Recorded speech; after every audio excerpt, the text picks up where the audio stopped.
It is here, and we can finally get this short course truck ready to race for the rest of the season. Let's get into it.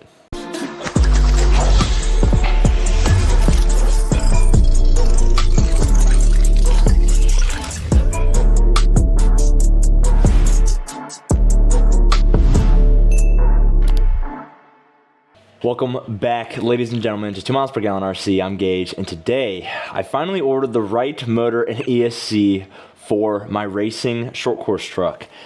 And I'm really excited, and to really get this over with and quick and done and get all the nitty gritty out of the way, I'm gonna kind of fly through the specs on this thing in hopes that we can kind of get through this a little sooner. So I'm hoping to make this a little bit of a shorter video, but we'll see how it goes. We're gonna come over here to the workbench and kind of fly through this.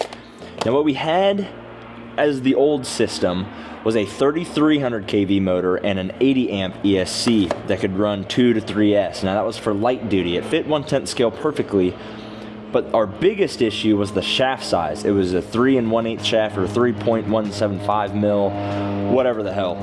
So we picked up a 4000 kV that can handle 2 to 3S as well, but this is a 5 mil shaft. Now the 4000 kV is going to allow us to run a slightly higher tooth pinion and not get as hot. We were overworking the dog shit out of the last motor, and even not running as fast as the other cars. We were keeping up a little bit, but definitely not winning anything anytime soon. We were completely overheating that motor. We were getting, well, I don't want to say overheating, but we were getting close. We were floating around the 140 range. Now, to go with it, we have a 140 amp ESC for 1/10 scale, and this is going to handle 2 to 4S. So if we ever upgrade the motor, we can run 4S. I don't ever see that happening, but we should be really good. Now, with the 4000 kV motor, we should be floating around 115 to 125 Fahrenheit as far as temps go. Now, it is a little warmer. We're hitting kind of that peak summer month.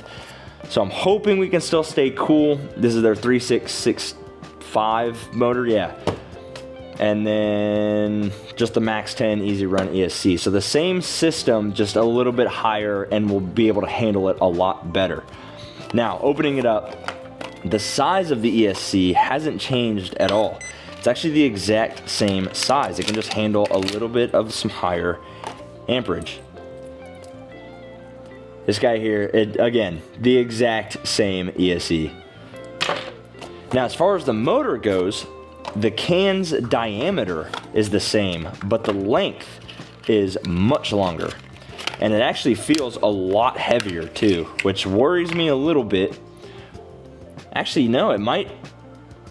That diameter is definitely wider. I'm hoping the mount's gonna be able to fit that. Otherwise, we're kind of screwed again. That's gonna really, really tick me off. So with that, we're gonna go ahead.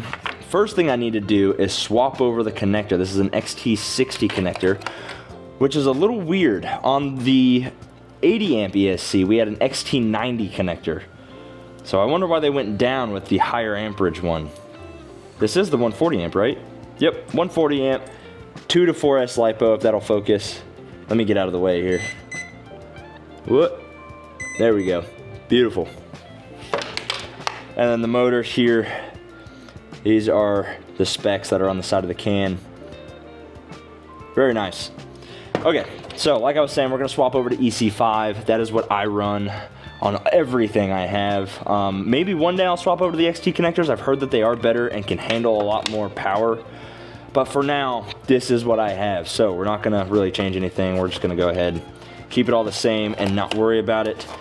And once we get that done, we're gonna throw it into the truck. So I will see you once this is done. All right, we got the EC5 connector soldered on and good to go. So now we just need to remove the old motor, the Spectra motor that we picked up. Now this did okay. And again, like, it wasn't great. It was not fast enough to really keep up or at least surpass any of the other people on the track, but it was just enough to at least get us across the line. Now this motor as well, having it geared so high, I believe we have the 18 or 19 tooth on here, and this is a 3200 kV motor. So This powered by the 80 amp ESC, and this was also getting super, super hot. So going up to a 4,000 kV motor, we're gonna start off with the 18 tooth pinion. That paired with the 40 tooth spur gear should keep us fairly cool, but still fast as hell. And a hell of a lot faster than we were running before. Now, I did not get any speed runs on this setup, on the current setup that we were running, but I'm gonna guess we were around 30 miles an hour. That's what it felt like. Actually, that might be a little bit of, giving it a little too much credit. 25 miles an hour might have been the fastest that we were, maybe 30 on perfect conditions. But this should get us up to about 40 on 2S. That's the hope. I don't know yet. Now the other Hobbywing system with the 19 tooth pinion on the 3300 kV motor got us to 42 miles an hour. So this, I believe, should be faster and run a hell of a lot cooler. So with that, we'll get some speed runs once it's installed, but we need to go ahead and do that. So we're gonna start off, we're gonna take off this side rail and the old motor, rip it out, put in the new stuff, and go from there. Let's do it.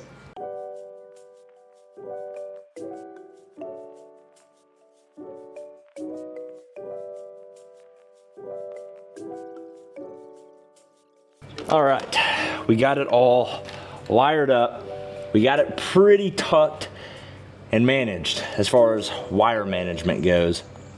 Now, one of the things that I did in between this video and the last video is I added this receiver box. However, if you notice, the receiver is still sitting right on the side there, and that's because I had to trim this one, and it just barely fits right in between the side rail and the center diff mount, as well as the servo mount.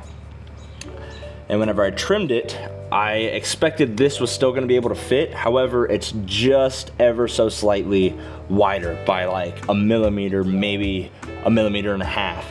And it's just enough to where I can't get the lid on. So what I'm using it as right now, because I already put it in there, is just kind of wire management. That way we don't have a bundle of wires zip tied right there. Kind of cleans up the entire look of it. I think it helps. It really serves no purpose, but it is what it is. The receiver should still be fine, if I'm being honest. And then as far as mounting the ESC goes, we got that mounted. I was not able to use the screws. The first one I tried, the shorter screw I have, bottomed out on the actual ESC hole and completely stripped it all out. So that kind of sucks. But we went ahead, we threw on some Gorilla double-sided tape. It's held on absolutely fine, so no worries there. Same thing with the receiver. That's held on with double-sided Gorilla tape. Now it's just throwing in a battery, getting everything tuned. I went ahead, broke out the programmer card. We're gonna make sure that everything is set properly and just kind of go from there. Everything should be fine and working. So let's toss a battery in it and hope it doesn't explode. Huh? All right, we swapped over to GoPro here. This guy is ready to eat. Now I don't want to go too hard because the race tires are the only tires that I have for this thing at the moment. We're gonna go ahead, track, start. We're gonna set this guy there. Hopefully he's fine. We'll just go easy on it. I don't want a full throttle.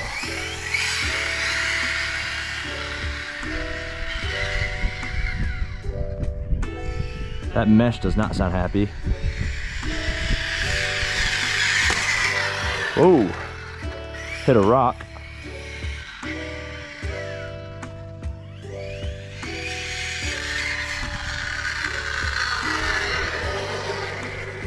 All right, and read 38.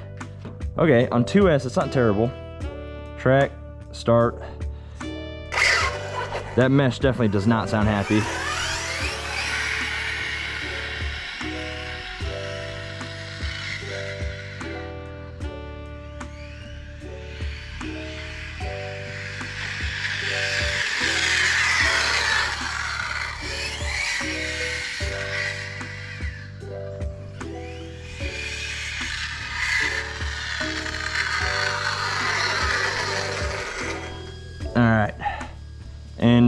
read 38 miles an hour. Now let's see if we can't get this temp gun real quick. And let's try and see exactly where she's sitting at for heat. The ESC fan kicked on just a little bit. What?